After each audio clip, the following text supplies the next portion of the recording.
In front of me is Doogee S70, and let me show you how to change color palette on this device.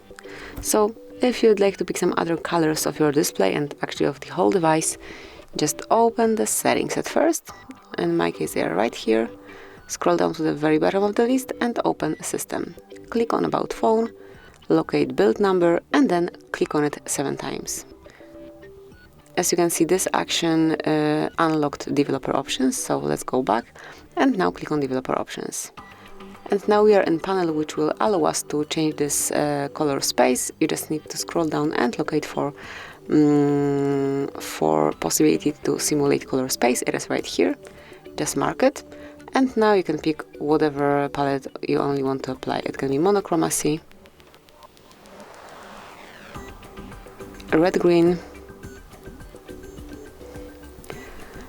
but in different color palette, or blue-yellow.